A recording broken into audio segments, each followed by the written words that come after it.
Hey guys, Frank here, and another tip in our How Did I Shoot This One series. And this is a short one. It's all about one of the most underestimated light shapers in your arsenal. It's the umbrella.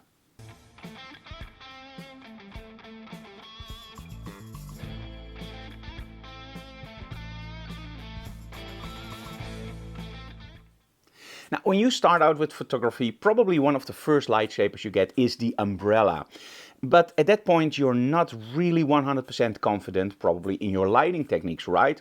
So handling a modifier like an umbrella can be pretty intimidating. It looks like a super simple light shaper, but in essence the umbrella has a lot of different options.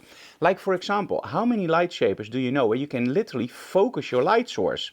The umbrella is great for this because if you place your strobe closer to the surface, you get a smaller light source. If you place your strobe further away from the surface, you get, well, you guessed it already, a larger area.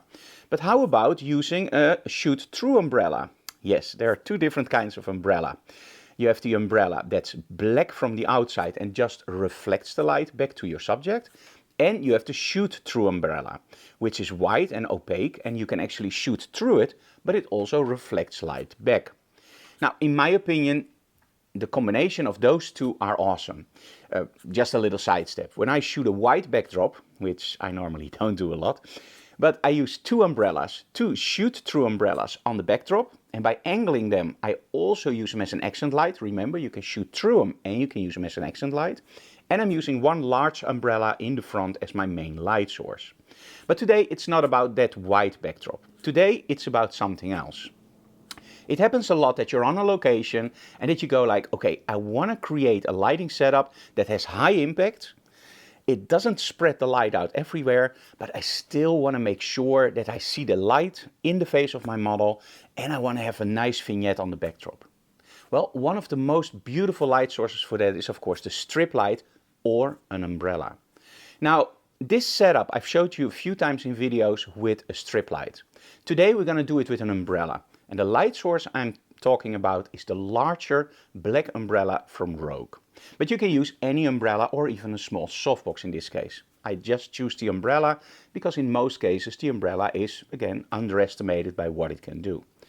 Now the whole trick of this setup is not just place your light above your model, aim it towards the backdrop to create that nice vignette and just shoot it. It's also about looking at angles. Now when I explained this technique in a previous video, I got a lot of emails from people that said, well, I love this setup, but the eyes are really dark. And I think the thing that a lot of people miss is that you also have to angle your light, of course. And this is where the umbrella comes in, or the strip light, of course. You need something that's a little bit larger or that spreads out the light more evenly. Like for example, if you want to go to the strip lights, the Frank Doorhof FlashBender. It's a smaller light source, but it spreads out the light a little bit more wider, creating a beautiful accent light on your backdrop for these kinds of setups. But in this case, the umbrella. Now, how do we set it up?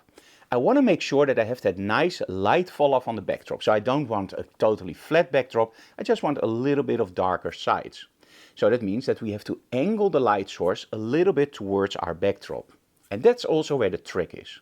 If you want to make sure that you catch eyes and you have catchlights in the eyes, you can of course just tell your model, okay, look all the way up towards the light source. Yeah, there we go, great. And then you have your catchlights.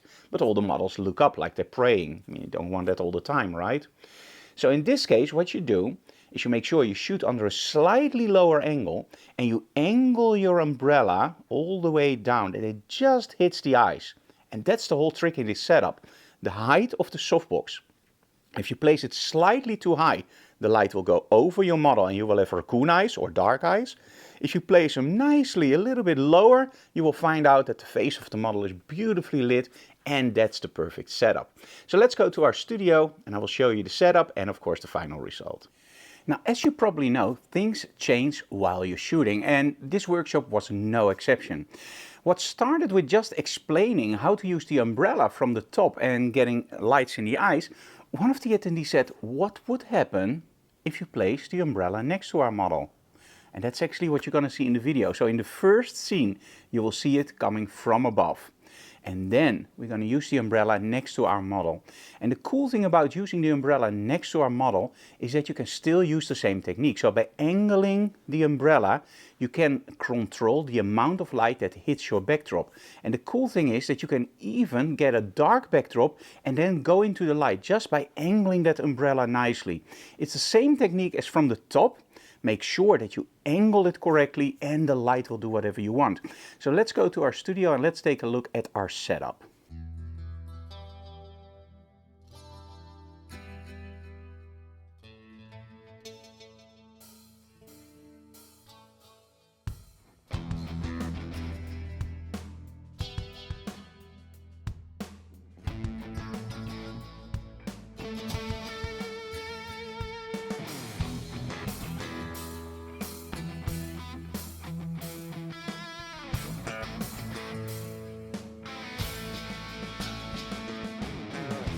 And as you can see, it's all in the angles. Make sure that your angle is correct, and at that point it's easy peasy and you get a great shot out of it.